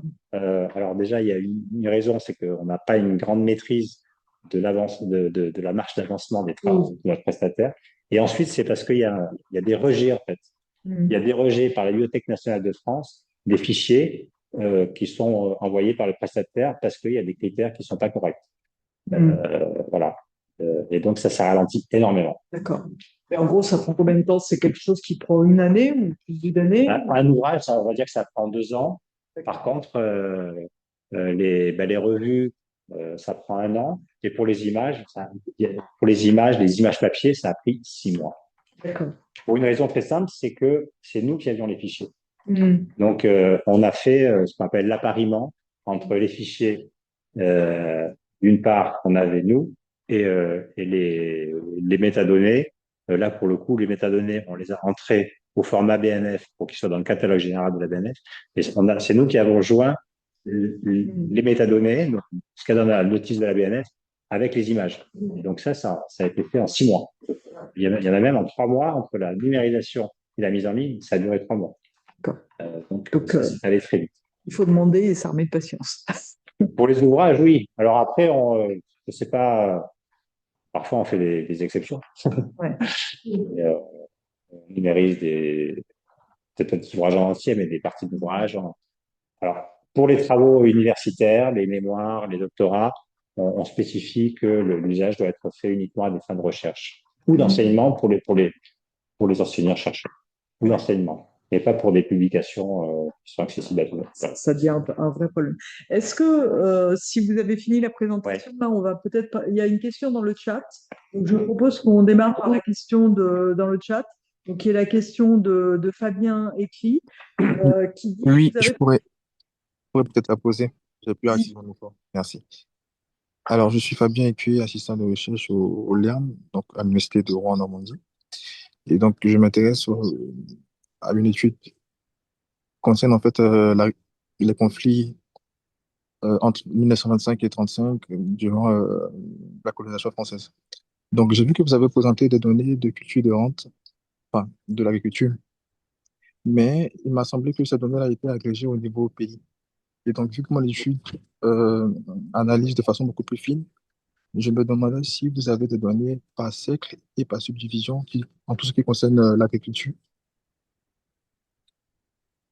Vous parlez de quel pays, monsieur? Je n'ai pas bien compris.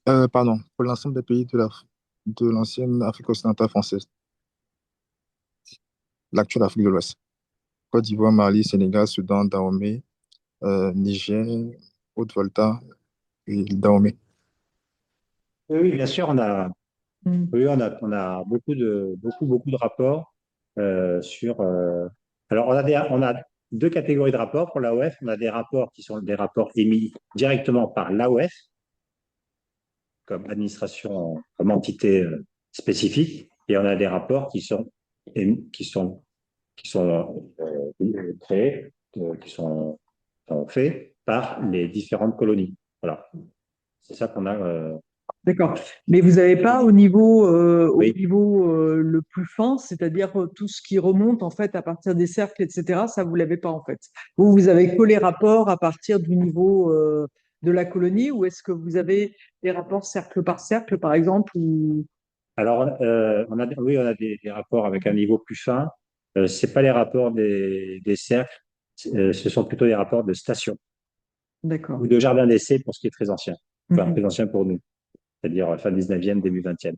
On n'a pas de rapport par cercle. Mhm. Dans les rapports spécifiques, alors, oui, les rapports spécifiques, c'est vraiment sur les stations. Ouais. Par exemple, là, pour l'année 28 et pour l'année 28 pour ce qui concerne l'Afrique occidentale française, il y avait 3 autres rapports spécifiques.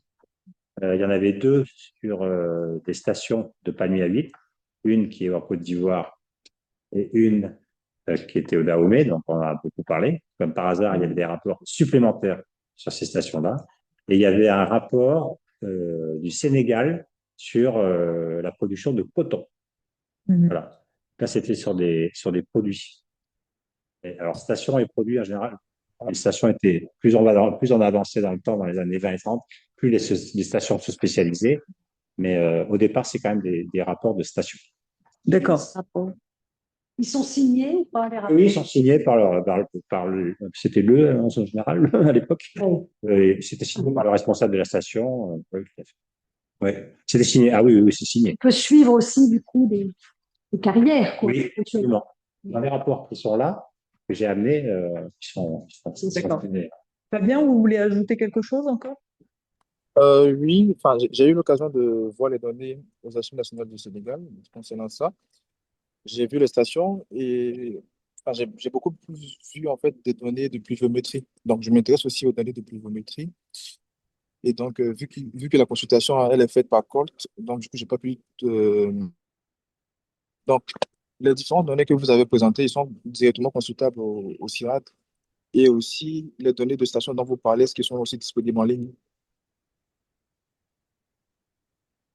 Vous avez compris? C'est très bien. On a du mal à en fait, il y a un phénomène d'écho qui fait Ouais. on vous entend assez mal. Est-ce que vous avez un micro peut-être ou... C'est dans le chat. Ouais. Ouais, par le chat, ça ira mieux. Ben, alors, si vous permettez le temps que vous écriviez, ça pose en fait une question générale sur vos collections. C'est-à-dire, est-ce que les rapports, là, c'est plutôt des rapports, c'est annuel ou trimestriel en fait, les rapports dont vous nous avez parlé? Euh, il y en a qui sont, il y en a qui sont trimestriels ou bimestriels. D'accord. Ah oui. Mais vous avez les collections complètes Non, ou, non, non. et Non. comment ces irrégularités-là de dépôt, Hmm. comment est-ce qu'ils s'expliquent? Est-ce qu'il y a il y a des territoires où il y a manifestement un service? En fait, la question qu'on se pose, je pense tous, c'est quel est le service qui rédige ces rapports? Hmm. Et est-ce qu'il y a des variations d'une colonie à l'autre? Est-ce que ça dépend plutôt, c'est des questions de période décidée? Il y a des moments où on fait bien le travail, on le fait à fond, et d'autres moments où on le fait moins bien, ou Euh, alors déjà, on n'est pas les seuls en France à avoir des rapports d'activité Mhm. d'agriculture. Il y en a aussi aux archives d'outre-mer d'Aix-en-Provence. Mhm. Il y a des exemplaires qu'on trouve à Aix-en-Provence et qu'on trouve aussi à Nogent. Alors sur les manques qu'il y a, moi j'ai pas d'explication définitive. Ce que je sais, c'est que donc le jardin colonial, c'était un établissement public qui dépendait donc du ministère des colonies et il faisait, c'était un lieu en quelque sorte de dépôt légal. Mhm. C'est-à-dire qu'il y avait ça, c'est quelque chose que j'ai lu, donc quelqu'un qui avait très très bien connu la bibliothèque. Donc, les différents services d'agriculture des colonies étaient tenus d'envoyer directement au jardin Mhm. des rapports, mais il y a des trous. Alors, les trous, moi, je n'ai pas vraiment d'éléments pour les expliquer. Bon, il y en a qui ont disparu parce qu'il y a toujours des documents qui disparaissent dans les bibliothèques. Mais il y a aussi une chose qu'on observe, c'est qu'il y a des rapports, on va dire, des années 20 ou 30, qui ont des tampons qui datent, par exemple, de la section technique d'agriculture coloniale, c'est-à-dire on est dans les années 40-50. Donc, qui sont arrivés après. Ce sont des reproductions qui sont arrivées dans un deuxième temps. Mhm. Donc, la diffusion, alors comment c'est fait, comment a été fait les rapports dans les différentes colonies, je ne sais pas. Ce que je sais, c'est que Donc, le dépôt, il se faisait pas forcément directement. Mm. Il se faisait par des chemins un peu détournés. Mm. Et je pense que c'est la principale explication Mm. des trous qu'on a, quoi. Parce que pour trouver une année complète avec les 8 colonies de l'Afrique occidentale française sur les années 20, il y en avait une seule. Il n'y avait que 1928. 1927, il manquait un ou deux pays. 1925, pareil. Et voilà, il y a toujours des trous. Euh, Pourtant, le jardin colonial, par définition, ben, il n'a pas changé. Il a toujours été au même endroit. Par contre, le ministère, il a déménagé. Et donc, les relations entre le jardin et les ministères ne devaient pas être toujours très faciles.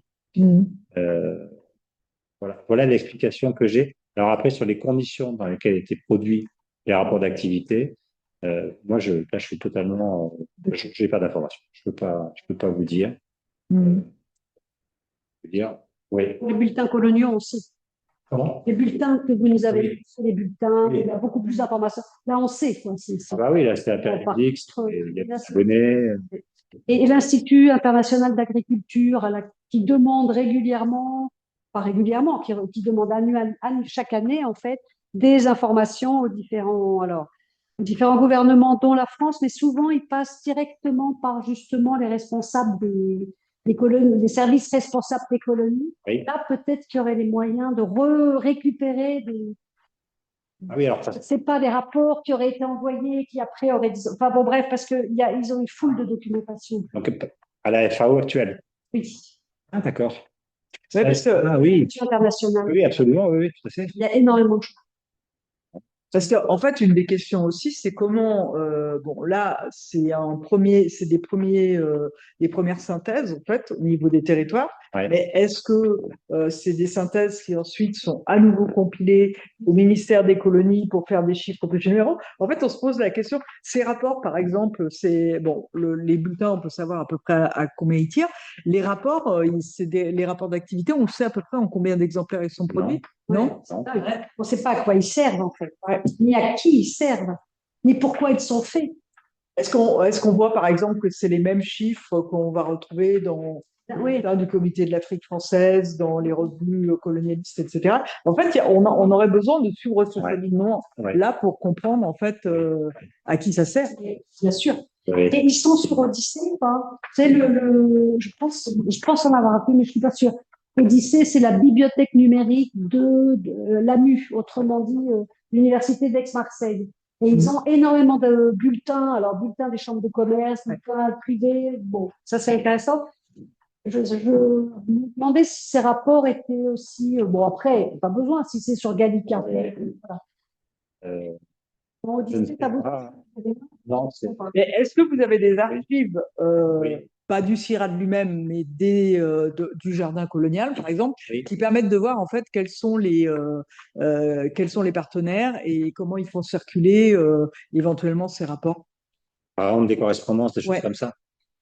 Mais non, on n'en a pas beaucoup. Hein. Ouais. Oui, c'est ça. On n'en a pas beaucoup. Et il y a un fonds qui correspond au jardin colonial qui serait aux Archives nationales ou autre Oui, enfin, on ne sait pas trop où il est, en fait. Donc, Christophe Bonneuil, qui a fait sa thèse pas mal, enfin, déjà, il l'a fait dans la bibliothèque. Il était co-encadré par le CIRAD. Il me semble qu'il a écrit que des archives du jardin colonial ont sans doute été perdues. Nous, le meilleur document qu'on a en matière archivistique, c'est qu'on a, on a les originaux. D'ailleurs, ils sont numérisés, mais ils sont pas en accès libre. Hein. Ils sont consultables sur place. Nous avons les procès-verbaux du conseil d'administration du jardin de 1909 à 1939. Ouais. Voilà. C'est pas mal quand même. C'est pas mal du tout. C'est pas mal et il y a vraiment beaucoup de choses qui sont dedans. Il y a à la fois sur l'enseignement, parce que en plus le directeur du jardin, Émile Prudhomme, le deuxième directeur était un enseignant dans l'âme, donc il a accordé beaucoup d'importance à ce qui se passait à l'école d'agriculture coloniale. Et puis après, il y a tout ce qui se passait sur le jardin. Et puis oui, il y a les correspondances, enfin il y a des relations avec les pays étrangers. On trouve aussi là où on trouve aussi beaucoup de choses sur ce qui se passait sur le plan administratif dans les colonies françaises, c'est dans la revue du Jardin, donc qui était l'agriculture pratique des pays chauds jusqu'en 1900, jusqu'à la Première Guerre mondiale, jusqu'à avant le début, jusqu'à 1913, qui est devenu ensuite l'agronomie coloniale. Dans ces deux périodiques, il y a des articles de recherche appliquée vraiment relativement simples, très très abordables. Et puis après, il y a beaucoup d'informations sur les nominations, euh, les nominations, les affectations, euh, les nouvelles des anciens élèves, puisque parmi les gens qui étaient en responsabilité dans les stations et les directions de l'agriculture, il y avait beaucoup d'anciens élèves de l'école de l'agriculture de nos gens. Et puis, il y a aussi beaucoup d'informations qu'on retrouve d'ailleurs dans le bulletin économique de l'AOF, par exemple, sur la législation douanière, sur des choses comme ça. Et là, oui, ça, c'est une très bonne source. Et alors celle-là, elle est numérisée? Oui, bien sûr. C'était les premiers périodiques qui ont été numérisés. Donc, on a quand même des briques sur Oui, les stations. oui, Ah oui, oui. non, mais ça, c'est précieux parce que ça permet de faire le boulot. Alors, je pense que Fabien avait une autre question. Peut-être il faut remonter, descendre plutôt. Non, ça, c'était la première, je pense. Ah, mais mon message.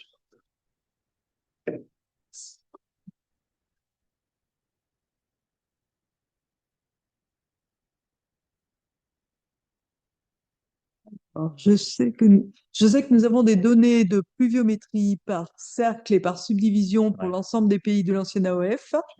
Ces données-là sont présentées dans les documents qui se rapportent à l'agriculture et aux stations.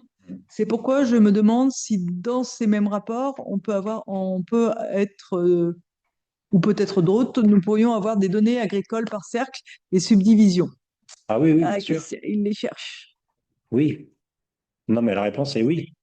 Ouais. Oui, oui, il y a des, à l'intérieur du rapport, effectivement, il y a notamment dans les tableaux, il y a des tableaux où les données chiffrées sont présentées par cercle ou Ouais. ouais, par suivi. Et ces documents-là, ces rapports-là, ils sont numérisés ou pas? Ah non, ces fameux rapports d'activité. Aïe, aïe, aïe, ils ne seront pas numérisés. Non, non. Non. Alors, il y a une question aussi de Virgile, 22 putes.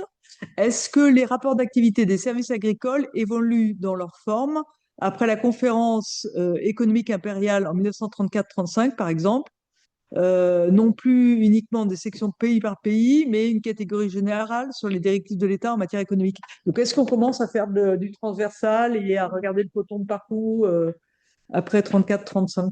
Alors, dans ce qu'on a, nous, nos gens, non.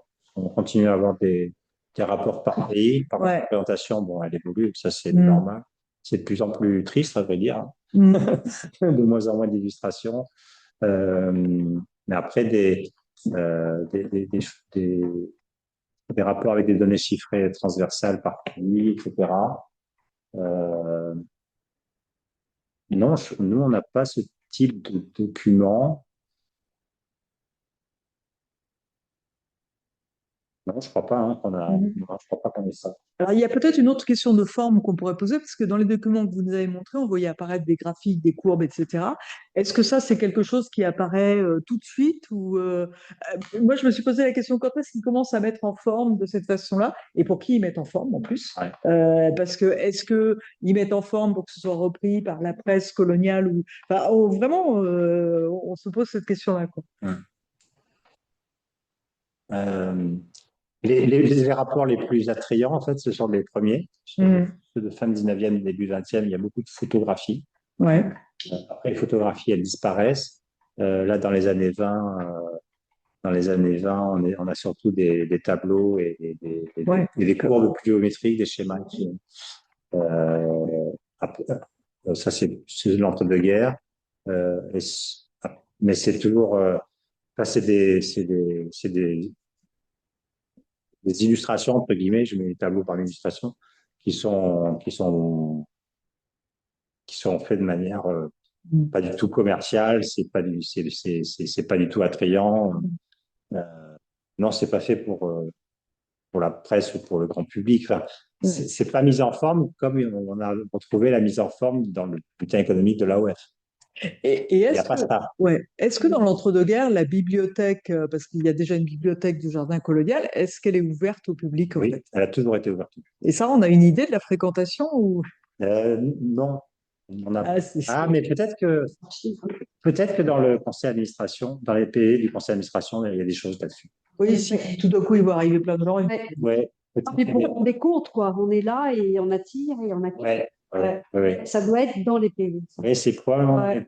ça peut être dans On les. a mis en forme, moi je pensais il y a eu c'est Brenier en Indochine dans les années 1920, un peu avant. Il y a un fameux atlas Brenier. Et l'atlas Brenier, c'est l'un des premiers dans lesquels on trouve une formalisation, une mise en forme justement. Les camemberts, etc. Et beaucoup d'utilisation aussi des cartes, de la cartographie. Ah oui, C'est Brenier qui introduit ces fameux trucs, ça part du port de Saïgon et ça arrive à je sais pas quoi. Et bon, alors, après, ça se diffuse à l'Afrique très lentement, ce qui n'est pas dans la culture des administrateurs, quoi. ouais. On va passer la parole peut-être à Steve Rassafi qui lève la main pour, j'imagine, poser une question. Allez-y, on vous écoute. Bonjour, est-ce que vous m'entendez? Bien? On vous entend bien. Oui.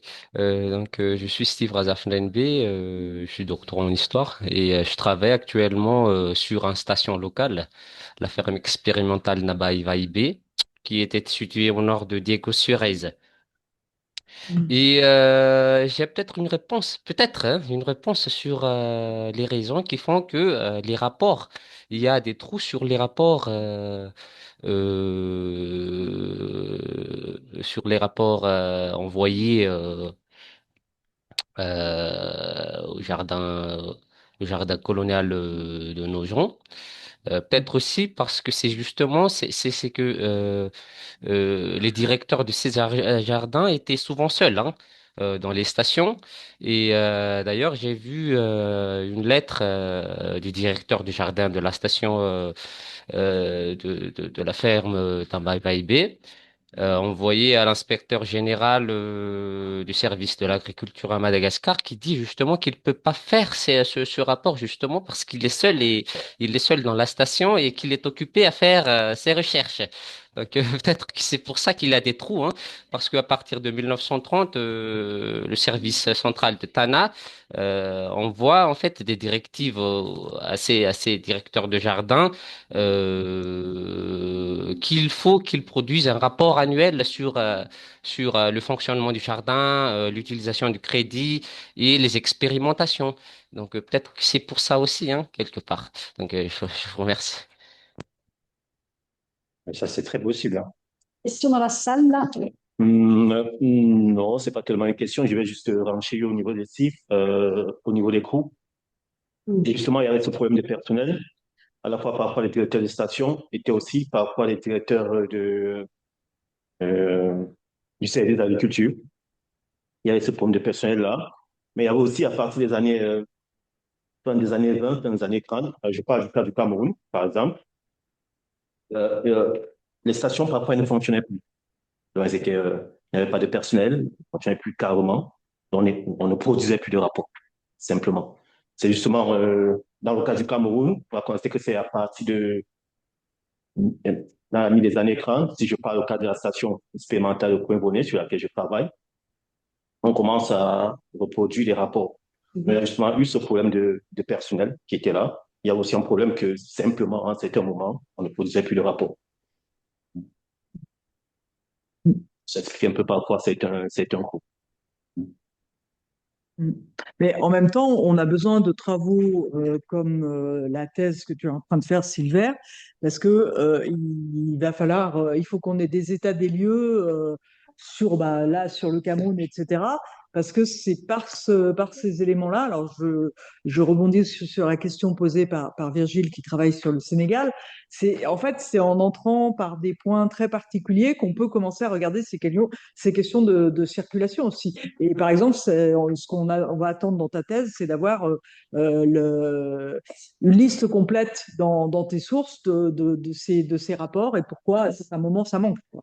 Donc, parce que et je pense que Steve Razafi fait un peu aussi ce type de travail, on a besoin en fait de... Alors sûrement qu'il y a des choses circonstancielles et locales, mais c'est vrai que ce qu'on comprend mal en fait autour de ces données, et vraiment merci de nous avoir présenté ces données parce que on les a tous croisées à un moment donné, on se dit oh là là, comment je peux lire ça, comment je peux rentrer là-dedans? C'est difficile en fait, c'est des données assez arides. Mais par contre, ça peut nous apporter plein de choses sur la circulation, sur qui c'est quoi, sur les colonies, sur à quel moment on formalise par des chiffres, pourquoi on le fait, à qui ça sert, est-ce que c'est ce qui est l'hypothèse en fait par défaut, est-ce que c'est juste de l'esbrouf, ou là on est vraiment au cœur de ce qui nous préoccupe dans ce séminaire.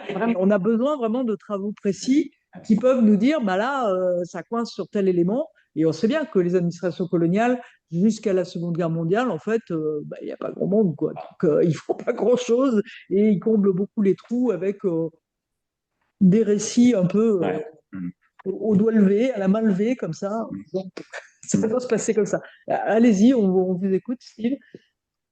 Allô? Oui, allez-y. Bonjour, merci beaucoup pour ce séminaire. La question des jardins vraiment m'intéresse. Vraiment, c'est une trouvaille pour moi dans la recherche, donc je souhaiterais que le conférencier, je suis en Côte d'Ivoire, peut-être que je vais chercher à faire peut-être un article sur les jardins au niveau, pendant la période coloniale. Donc je souhaiterais il m'en parle un peu sur comme sur leur importance et puis ce que ça faisait. Vraiment, c'est quelque chose qui m'intéresse. Hmm. Qu'est-ce qui est possible dans ce cas-là? Parce que c'est vrai qu'il y a le site, mais vous pouvez par exemple recevoir par Zoom ou par Teams les chercheurs. Bien sûr. Oui. Ah oui, bien sûr. Oui. Parce que c'est vrai. Oui. J'ai une question en fait sur ce qui se passe. Alors, est-ce que les collections de la bibliothèque du CIRAD sont des collections qui sont fermées, qui sont terminées, ou est-ce que vous continuez à collecter de la documentation et sur quoi en fait? Euh, il y a une période où il y a eu une période où il y a eu beaucoup d'enrichissement, enfin, surtout de collections de périodiques. Par exemple, la dépêche coloniale illustrée, c'est une personne qui travaillait avant moi qui s'en occupait et je sais pas comment elle a trouvé ça, mais elle a trouvé après 15 années de la dépêche coloniale illustrée en parfait état, reliée année par année dans un état absolument magnifique. On a fait numériser. Après, bon, il achetait parce que par des sites en ligne. C'est c'est Delcamp ou en tout, sur lequel on trouve beaucoup de choses. Par Delcamp, il a acheté beaucoup d'ouvrages, d'atlas, etc., etc. Maintenant, on n'a plus cette politique. On n'a quand même pas, on peut pas tout faire non plus. On va pas chercher les documents. Par contre, ce qu'on nous propose, en général, on dit oui. La dernière personne là, qui nous a contacté, c'est par le réseau Bibliopathe, le réseau des bibliothèques de patrimoine. Il y a une personne qui avait des doublons de l'exposition universelle de 1900 à Paris, qui avait détaillé les volumes. Et il y avait donc une section coloniale dans cette exposition, avec des bâtiments dedans d'ailleurs qui ont atterri ensuite au jardin et qui y sont toujours.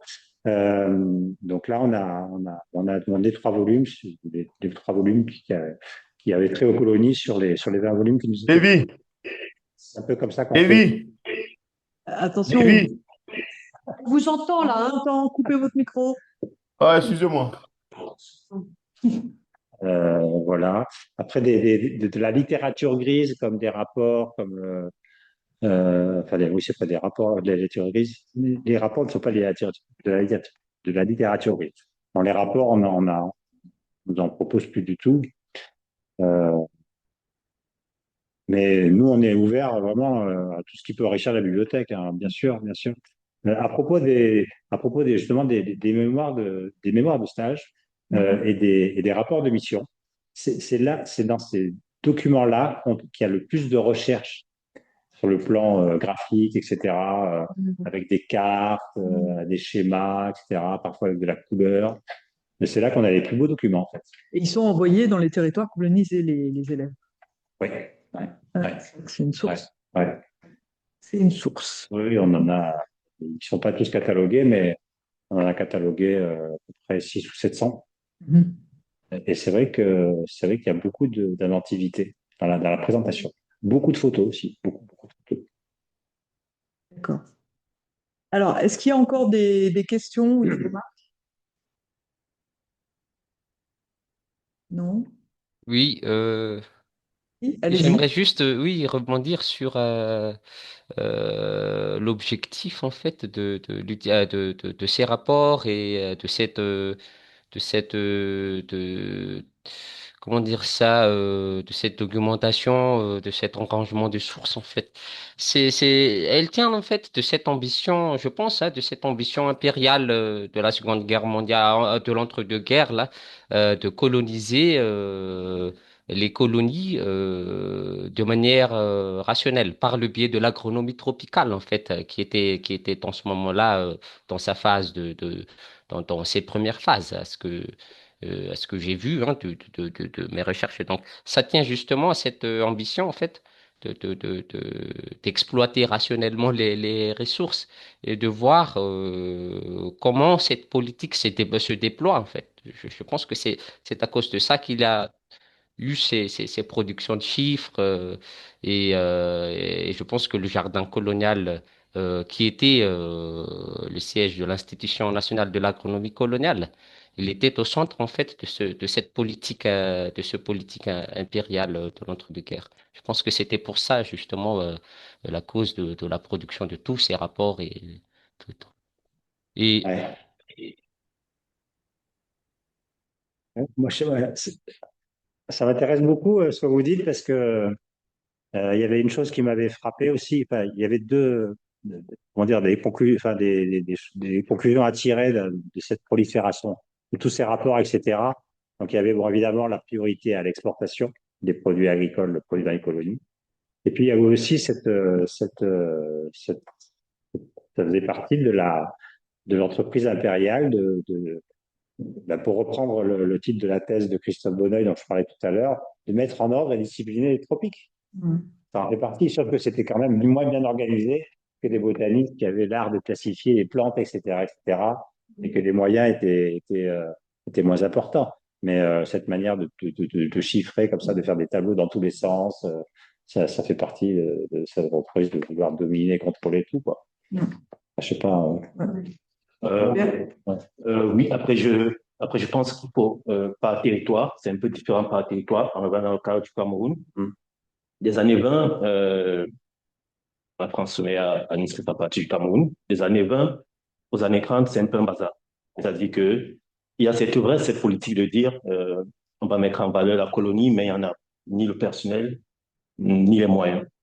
Donc, c'est un peu un bazar. Et c'est vraiment dans les années 30, pendant la crise, au début de la crise économique, hein, sur les années 30, qu'il y a vraiment cette volonté politique de se dire, en ce moment précis, on va mettre en valeur la colonie du Cameroun, on va exploiter la colonie. D'accord. Oui. Donc, ce n'est pas un chemin linéaire. Mhm. La politique linéaire, à partir des années 20, dans le cas du Cameroun, c'est pas encore forme de bazar, mais c'est dans les années 30 que la politique se met en place. Et justement, il y a même un basculement dans la transformation des institutions scientifiques. Donc là, on va passer des stations agricoles aux stations expérimentales. Expérimentales, ça veut dire on fait une recherche qui est davantage plus rationnelle. On produit des végétaux qui peuvent être plus rentables. Mhm. Je ne sais pas dans le cas de l'AOF comment ça se passe, dans le cas de l'AOF comment ça se passe, mais dans le cas particulier du Cameroun, cette politique de mise en valeur, euh, elle n'est pas tellement linéaire. Il y a un basculement à un certain moment. Ouais. oui, ce qui est un peu différent du cas de Madagascar, parce que le cas de Madagascar, en fait, dans cette histoire, parce que c'est une histoire de la science agronomique qu'on fait là, Madagascar était considéré, hein, entre guillemets, comme étant le précurseur dans cette organisation, dans cette politique de mise en valeur. D'ailleurs, même avant le plan d'organisation de mise en valeur prôné par Albert Sarraut, les jardins d'essai, au tout début, à Madagascar, c'était déjà muté, en quelque sorte, en station expérimentale. D'ailleurs, dans mon cas, par exemple, la ferme expérimentale d'Ambaïbaïbé a été déjà décidée déjà en 1915, c'est-à-dire bien avant la déclaration, la publication de ce livre d'Albert Sarraut. Et les deux stations principaux, Nansan et Yvlon, étaient déjà orientées vers l'expérimentation d'un variété limitée de matières premières tropicales dès les années 1910, début des années 1910. Donc oui, c'est à peu près c'est différent en fonction des territoires coloniaux, en fait, Oui. le développement de cette politique. C'est pour Oui, ça peut-être qu'il a beaucoup de documents concernant Madagascar sur ce sujet. oui, Ouais. ça dépend des régions, en fait. Ouais, ça dépend de la région. Le Cameroun. Ouais. Mm. Neuf. Il y a un facteur personnel aussi, je pense, dans la richesse du fonds sur Madagascar dans cette bibliothèque de nos gens. C'est que donc c'est ce fameux Émile Prudhomme, avant de travailler au jardin, et donc il a été directeur d'agriculture à Madagascar pendant 10 ans. Donc il avait quand même un tropisme pour ce pays. Et donc, il a dû tout faire pour qu'il y ait le plus de documents qui arrivent dans le jardin. Oui, Et, il y avait le réseau, quoi. ouais, il avait le réseau. Pour les demander. Il avait le réseau, ouais. Mm. Ce qui est frappant pour Madagascar, c'est que les premiers rapports, ils sont organisés ils sont magnifiques, hein, d'ailleurs, ils sont plein de photos absolument magnifiques. Ils sont organisés uniquement par station ou par jardin d'essai. D'ailleurs, on parle de station d'essai, vous avez raison. Le rapport sur l'année 1903, on parle de station d'essai. On ne parle pas de jardin d'essai, on parle de station d'essai. Encore un vocabulaire mixte. Et effectivement, ça avait l'air d'être remarquablement organisé. Et c'est comme ça que le rapport, il est uniquement fait par station. Il n'y a pas de résumé, il n'y a rien. Bah, merci beaucoup. S'il n'y a pas d'autres remarques, on va peut-être en rester là parce qu'on a dépassé, on déborde déjà. Donc, merci beaucoup pour cette présentation qui était vraiment précieuse pour entrer dans ces documents et s'en emparer. Et on voit qu'il y a bien plein de choses qu'on laisse de côté et dont on devrait en fait s'emparer et se préoccuper. Donc, merci beaucoup pour votre présentation. Pour les participants au séminaire, je rappelle que en fait, le dernière séance du séminaire, c'est la dernière, c'est ça? Oui, la dernière. Oui, la dernière séance du séminaire, c'est la journée d'études Compter les migrants qu'on organise le jeudi 12 mars, donc qui sera ici et qui durera toute la journée de 9h30 à 17h et qui sera également accessible par Zoom.